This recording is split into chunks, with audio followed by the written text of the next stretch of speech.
Then now, together, we formed an association called Kenya Association of Kenya Mango Traders. Wow, Actually, well done. we did, yes. Well done. KMT, and I was done the secretary. They wanted, and I told them, no, me, I just want to be a patron. You know, you guys, you have money, I don't have money. They told me, no. Utakuwa hapo katikati. And it was now through that association we started now engaging with TechnoServe, and like they came together, farmers, we launched it.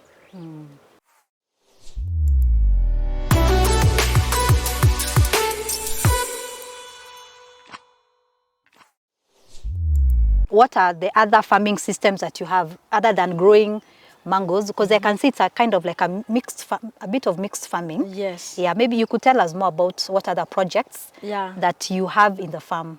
Okay, it's only now I keep bees, that beekeeping. I also do aquaculture. I keep tilapia fish. I wanted to also introduce another pond so that I can put catfish. But still I'm going slow because again maji ni shida. So I also want to put another fish pond, and then now do both catfish and tilapia. And then I also use that water. You know, I have to keep on changing it, so I don't just change it. Umeona kuna vegetables, so that is the water I use now, putting to the vegetables, and then I add more water. So rabbit is just not commercially, but just for I eat white meat, and then napata manure.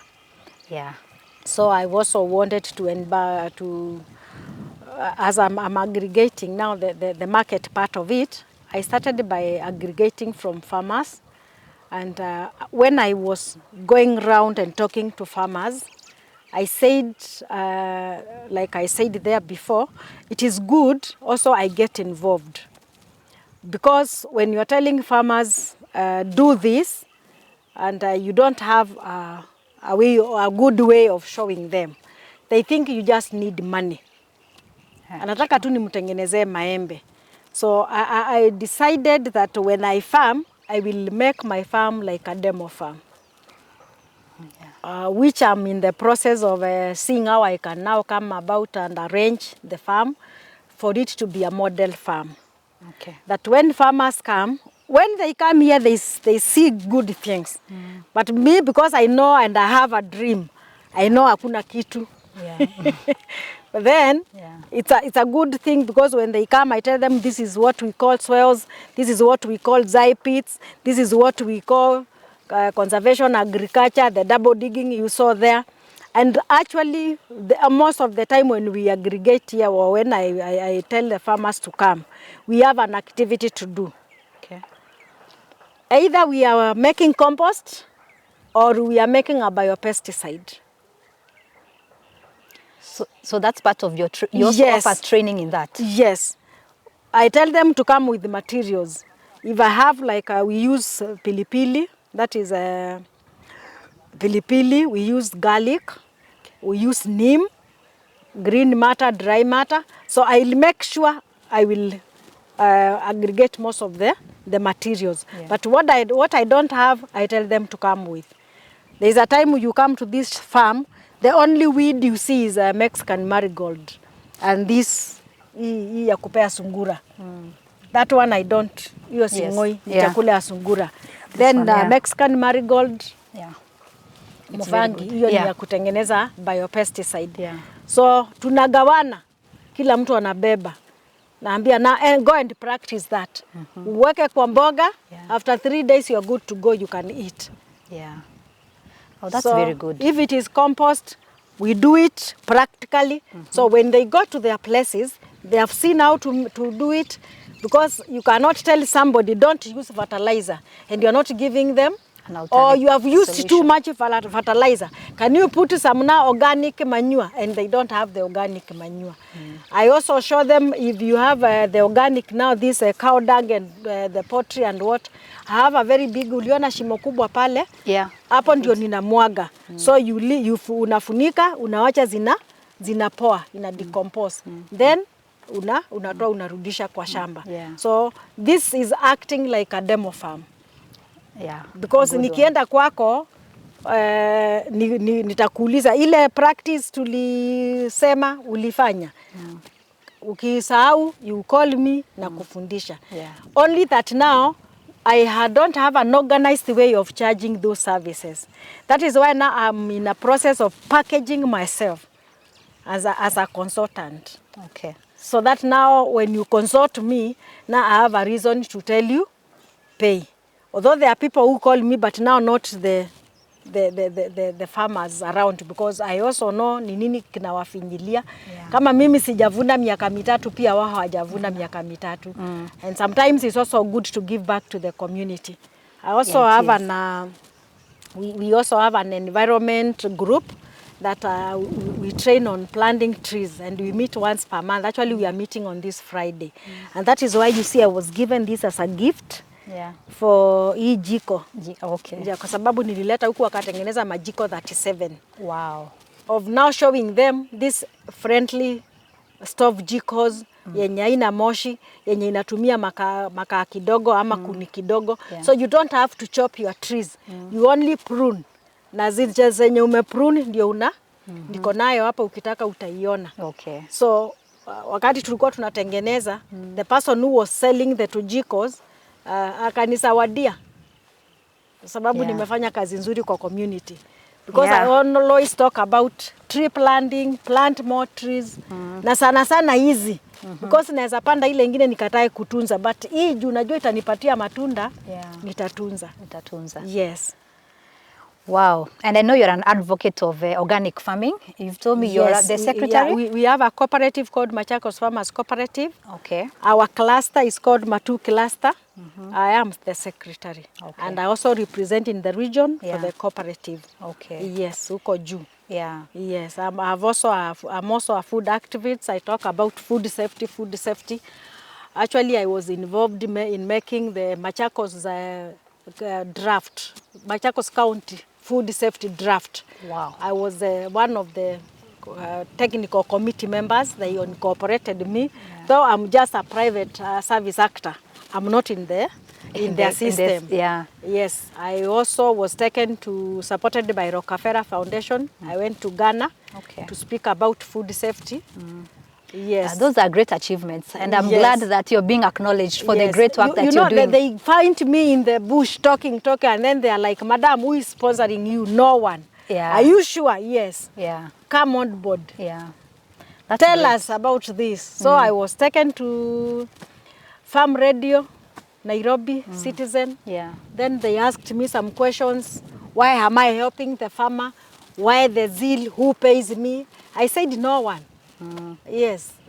And then if there was anyone, then I think they gave me 6 months to see if there's somebody who will come and say we are the one. Yeah. And then when they proved there was no one, nilikuwa nimejituma tu kujituma. They told us, now we found you talking about the value chain of mango and food safety. Yeah. We want you to go and represent Kenya in Ghana. That's how now my county saw me.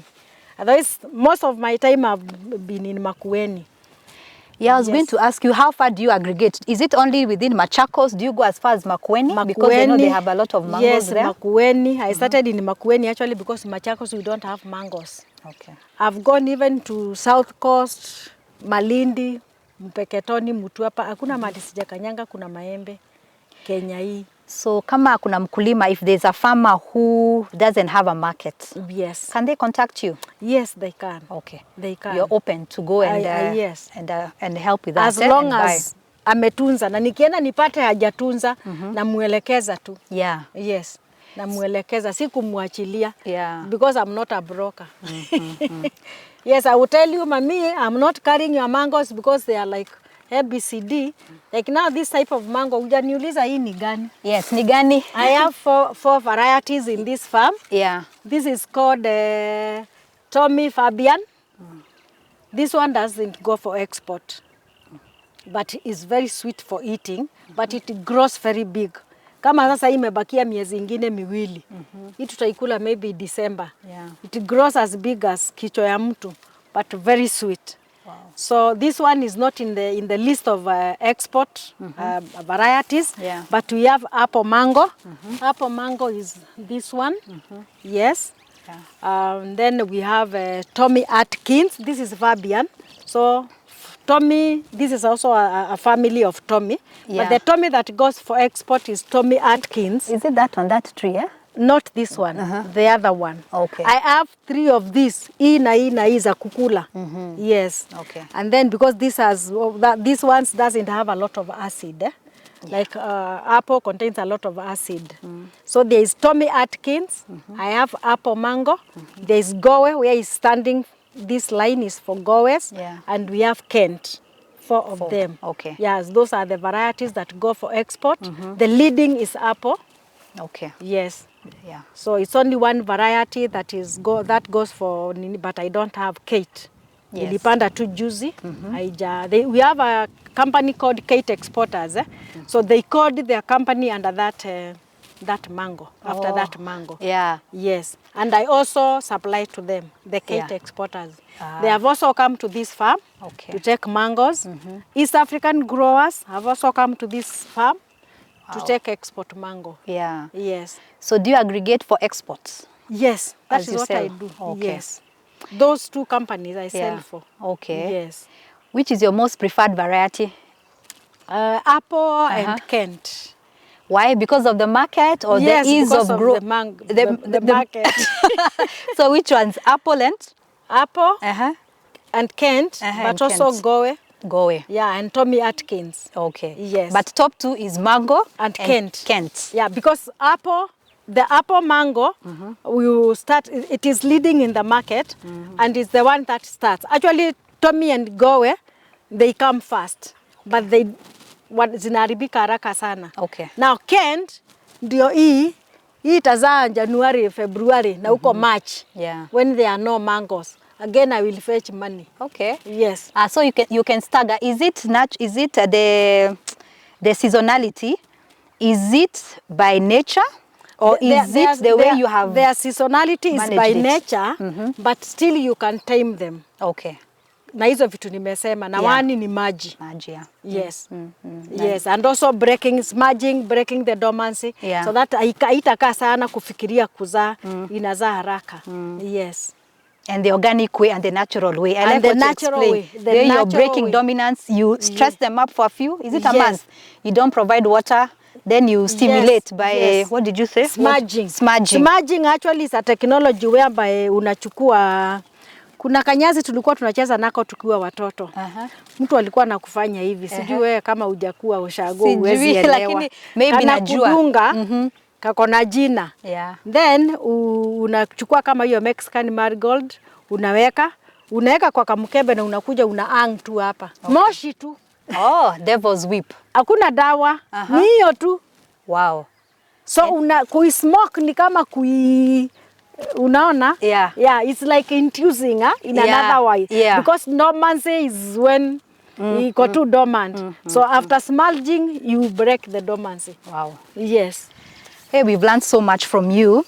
So maybe, are there, other than what you've told us, do you have any other challenges that you have faced, and how have you been able to overcome as a business person and as a farmer? Okay, let me say categorically, when you want to aggregate, one, you are driven by money. I will be lying if I say that is not my motivation. But kando kidogo, my satisfaction, apart from being driven by money, my satisfaction is I would see every other farmer, maembe yake imechukuliwa kwa wakati unaofaa. At the right time, and also get value for the money, which I've never been able to, because you find I'm working with the pesa ya kukopa. So if nimekuja kwako asubuhi umenipatia 100k, nimeenda nimenunulia huyu mkulima. So if the company pays after 1 week, then I will not come tomorrow. By the time I come back kwako, maembe yako because I don't deal with local quality. I deal with export. And that is where money is. And true to the word, do you know this mango is ready for export? Oh, yeah. that mango is ready for export. Wow. And if every farmer can sell their mangoes as raw as that one is, they will get value for their money. They will. They will. Because hii tunangojea inaiva, Yeah. inaharibika, haiwezi fika mbali. And then ndio huyo unaenda kununuliwa vibaya.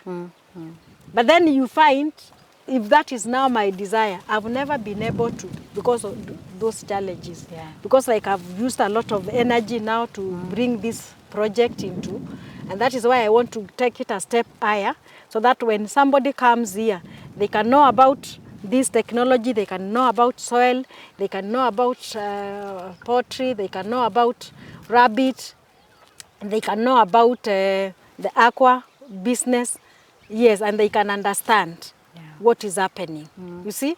But then I've never been able to do that due to Constraints, yeah. yes, Financial constraints, yes. yeah. And also, again, it's not every mango that we will be able to go to overseas. Yeah.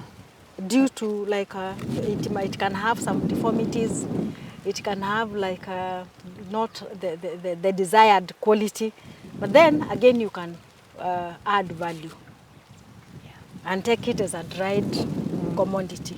So that is where my dream is. So those challenges of like now wanting to aggregate to 100 farmers or so, I'm working with the 40 groups of farmers. Oh, you already have 40 established groups that you're working with. Yes. That's great work. It's not easy to mobilize and to keep the trust of farmers so that they know they can depend on you. The ones that I know, even at the cross of my, eyes, they know what to produce. They have acquired global gap certificates. Wow, congratulations. They know which soko to farm to. Yes. But then you see, again now, nitaanza kuimba wimbo. Come for our mangoes. I'm just giving excuses because obviously I will not tell them I'm not able. Yeah. Because they see me now. You see now, that instilling hope that hiyo safari hutatembea na mtu mpaka mwisho, then they would drop what you've trained them. Because wameona kama ni broker tu nimetunza hiyo yote na ni broker tu atakuja kuchukua na shilingi 5. Si achukue tu. Yeah, talking about adding value, you mentioned that you also have plans to add maybe some value addition with the mangoes. Yes. Maybe you can share with us what your plans are and what you intend to do. I intend to get an hybrid solar dryer. Okay, there's the normal kawaida solar dryer. But it has its limitations because during rain season, not unless you have a cold storage. Okay. So for me now to minimize the challenge of now having to invest on a cold storage, though finally I will need it. Okay. But for a start, if I get now the hybrid solar dryer, I will now cut cost on the cold storage first. Then I just get mangoes from farmers and also my farm. I dry them, whether it is raining, whether it is and then, or not only mangoes alone, I'm wishing to do cassava, sweet potatoes, and pumpkins, and pawpaws. Yeah, those are very good. So that now I can diversify when we don't have mangoes. Yeah. Yes, because I will not employ people and then after the season of mangoes, 3 months, I tell them, I'm laying you off. Then I'm not making sense again. Not at all. Yes. Yeah. So if I'm talking of an SDG, then it's to diversify. Then no, if this is not there, then this is what we are doing. Then I'm engaging them the year round. Okay. Yes. Wow. Yes. And now that one is, I have to have outgrowers. Yes. Because if I get a machine that will dry like 500 kilos per day, then that tells you that I have to duplicate. Yes. You have to. Yes. Wow.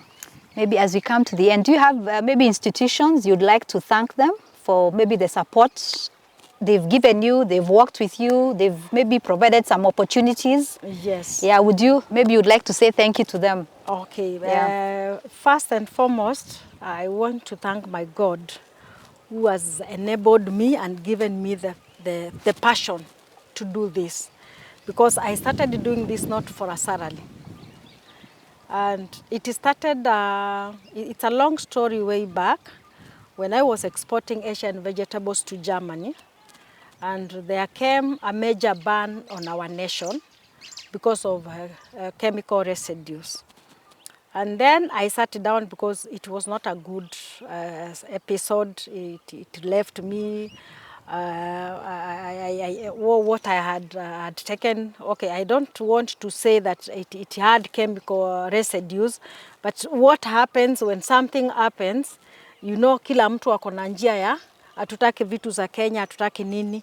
So I sat down and asked if these farmers knew what best they would do, what is required of them, then my knowledge, it's needed, go and giving back to the community and knowing they are putting our country at a stake.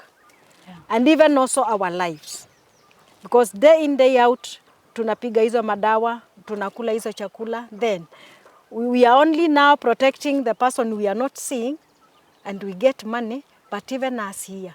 Because all those things, when they were banned, and for some time our things were not going, why were they being consumed? Locally. In our very in our own country, yeah. In our very own.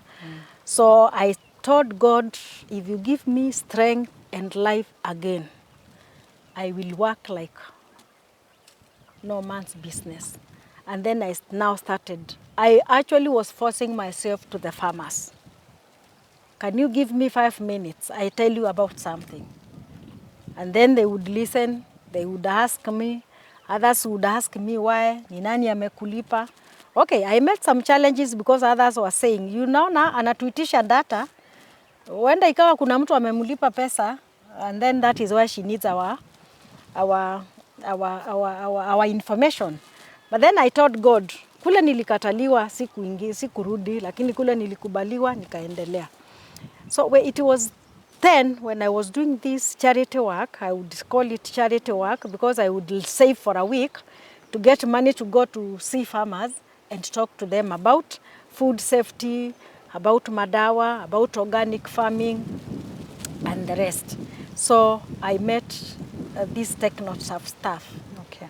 And they were with this company called Bear East Africa.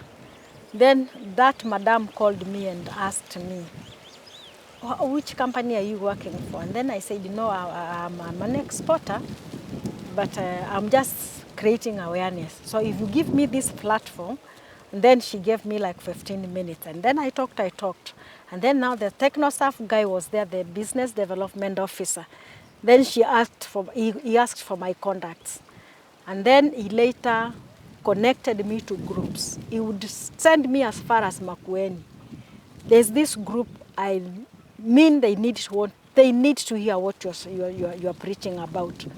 Then time went, calling me for some groups. Then I started now like getting my own portfolios.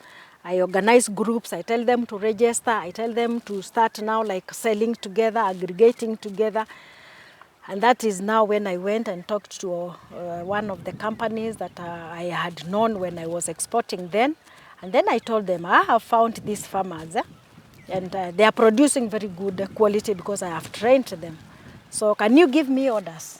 And that is how I started. Yeah. The one company is called the Kate Exporters. I met the director, one of the directors called Mr. Isaac Mwangi, and I thank him very much because he's the one who introduced me into the export of mango. Because I only knew about vegetables, about Asian vegetables. So he told me, if you have farmers, and I remember that time, mangoes were not near. As much as I was training in Makueni and wherever, there were no mangoes. So he told me to go to down south coast. Yeah. So the first time I boarded a bus to take me to Mombasa, I was not going for honeymoon. Yeah. The first time I entered the ferry, I was not even going to meet a friend or going for a dinner. Yeah. I was going to Lunga to get mangoes, Tanzania border. Oh, wow, that's far. To get mangoes for export. Yeah. And then the rest is history. Wow. So back to the farmers, TechnoServe called me And then this man called me and told me, do you know Mr. Mbati? I said, yes. He has introduced us to you as a very passionate woman who is talking about mangoes like a gospel. Yeah. And then they invited me to Nairobi. I went. So they asked me, what are you doing with the farmers? Who is supporting you? I said, no one. Are you sure? Yes. Okay, how many farmers are you working with? I said 5,000. How can we know? I'll bring you the data. So they told me to go and bring the data. Then I started again, borrowing friends' money, taking data for TechnoServe. I gave them 5,000 farmers. Then they gave me a contract of 6 months. They paid me. Yeah. I now put the system down and organizing the groups. Yeah. Then yao ikaisha. Then now when I was doing with the TechnoServe is when before wamalizane na mimi wakanipeleka Ghana. So Ghana I was seen by whoever was in the SSDP program, and then they said, why can't we call this lady? And then before then, TechnoServe gave me an assignment to make, because I used to say farmers are being cheated, farmers wanafinyiliwa. How can we finish this story of brokers? Then they told me, we are giving you a tool. Yeah. Go and bring all the traders on board. Then I told them, you know, I cannot, because I know the traders. They are very greedy and they want to continue cheating the farmers. Okay. They told me, no, we will give you the tool. Then now we started again the journey of now coming down with an association, putting all the farmers. Actually, I was talking to a guy called Goge, and he told me, because you are willing and you are passionate, God will give you the favor. Yeah. And then they started talking to wanaenda Isili, Malikiti, do you know this lady? Do you know this lady? This is what she's saying. Then now, together, we formed an association called the Association of Kenya Mango Traders. Wow, actually, well done. We did, yes. Well done. KMT, and I was done the secretary. They wanted, and I told them, no, me, I just want to be a patron. You know, you guys, you have money, I don't have money. They told me, no. Utakuwa hapo katikati. And it was now through that association we started now engaging with TechnoServe, and they came together, farmers. We launched it. We launched it at 2019 or 20? Yeah, thereabout. Kempiski Virarosa. That's a major milestone. Yes. It's not easy to organize traders. Yes. Yeah, you did good. You did very well. So the TechnoServe now wakachukulilia kutoka hapo, because you know these are guys who have 10 lorries kwa barabara, mimi sina hata moja. Yeah. You know, so lazima ukue pale chini ukiwaongelesha. Yeah. So tukaendelea, now it is an association. We also they have kuna mtambo ya kunini maembe. But I told God, even if I will not do much in this association, my dream was accomplished by seeing the farmer getting value for their money. Engaging farmer coming on the same table, listen and reason with the farmer, because ni yeye anafanya kazi kama punda uko mashinani. So you also needed to be. So after we went to Ghana, I talked about food safety, blah, blah. I came to the county. We started now, we are backed on now kutengeneza hiyo food safety draft as a technical committee member. Through the SSDP program, they were funded by Agrify. Agrify is one of the miradi mingi ya MESP, funded by mashirika ya inje. It's an NGO. Then now it's when now MESP saw me. So MESP now engaged me as a micro and small enterprise. They engaged me again in now. They told me, we cannot pay you, madam, but we will facilitate you fair. To do what you feel much comfortable. You told us capacity building, yes. So unataka kwenda wapi? Napiga simu. Nasema nataka kwenda hapa. They facilitate me. I go. They used to send the driver, nakuja nachukuliwa, nikamwambia wacheni na hii mambo. Mimi nimezoea mambo ya boda boda. Yeah. As much as I have 200 in my pocket, I'll reach the farmers. Hamtaweza. Because we'll go to some place like another place I was going there. The boda leave you like you walk 4 kilometers and then unaingia kwa boat unafuka Masinga Dam. Oh, really? So I knew they will give up. Yeah. So I told them, I'm okay. Yeah. The other side of Masinga Dam. Hey, you have traveled. We should come back and hear about your travel stories. They sound interesting. So, Yeah. Actually, June alone, I was able to train 700 farmers. Actually, I was given the target of 770, but we trained 717. Wow, congratulations. Yes. Well, so yeah. MES also through their program, they took me again. Okay, they wanted to know what I've done and what I understand from the background of an agronomist, then to now coming to talk about financial literacy. They took me for 1 week in Nairobi. Then they engaged me again. They also took me again. They also come and found I'm also doing climate smart. They also took me again. Then I went. So the other program I was talking about is the Agribis, and the Agribis is now the newest program that they have engaged us even in aquaculture. They are also interested in the mango value chain, and they also want to work with the people who know what they want. And in their incubation hub, they have cohorts. I'm in the 3rd cohort, though I have not benefited apart from now the capacity building. Okay. And we also, which I say it is a plus to me, because when I'm also interacting with the people and moving from one place to the other, I'm also building my CV. Yeah, your networks. You're getting to know people and even more farmers. Yes. Yeah. And for me now to start, like what I'm saying, I need a demo farm through their mentorship, then I will know how to package and put my things together. True. Yes. So Kenya Agribiz, it's by which organization? KCIC. Yeah, KCIC. All right. KCIC. Yeah, they are called Agribiz program. Okay. I'm agribusiness, but it's the Kenya Climate Innovation Center. Yes. So they have those programs, but the way I said, like, when people find you doing something, because I just saw it online and applied, when people find you doing something like the way Technosa found me, the way MESP, and then they follow you and they see actually what you are talking is what you are doing. You're not just talking about climate smart technologies and you're not anywhere. Because like now I'm telling people about agroecology. Yeah. Diversification.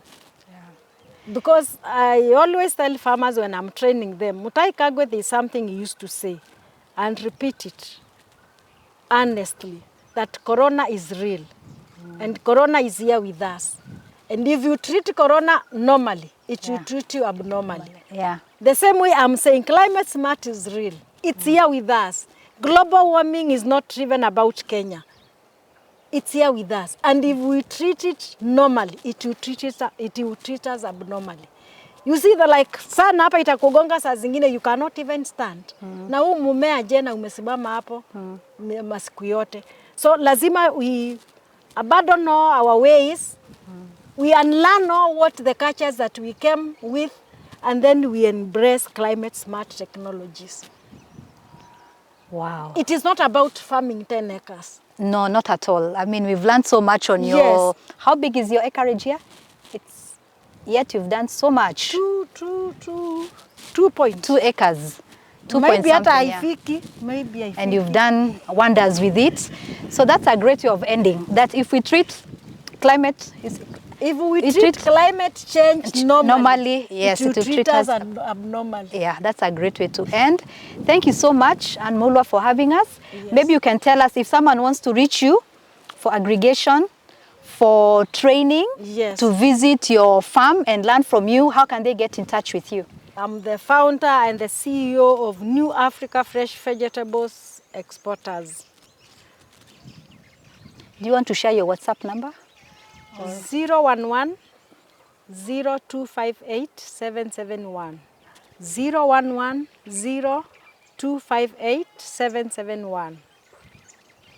Thank you so much. My email is newafricafreshveg vegfresh@gmail.com. One word, New Africa Fresh Page, VEG, veg for vegetables, @gmail.com. Yeah. Yes, and this is a model farm. Whoever wants to come and learn, though much has not been done, but it is a model farm in the making. I will put a school here. I'll put a nice cage. When people come to learn, they have somewhere to rest. Yes, and I will make sure all the technologies that can help farmers who are in the climate affected zones, they can come, adapt one, take away and work with it. Yeah. And I'm willing to work with people. Yes. I have so many backgrounds because professionally I'm a trained accountant. I also have a diploma in sales and marketing. And I also have a diploma in agribusiness. Ah, you're loaded. That's why you're doing so much and you've been successful. Because when you look back from 2015... the one I've gotten recently from the Kenya School of Agriculture. You got an award. Congratulations. What was the award? Maybe No, you can it tell was us. about now the training of actually the essentials of agriculture. Everything touching from A to Z. Wow. Yes. We are so honored. Yes, but all of those technologies, they are not about somebody who has the mentality of having too much money. If it is money, I have nothing. I don't have a single coin in my pocket to do all this.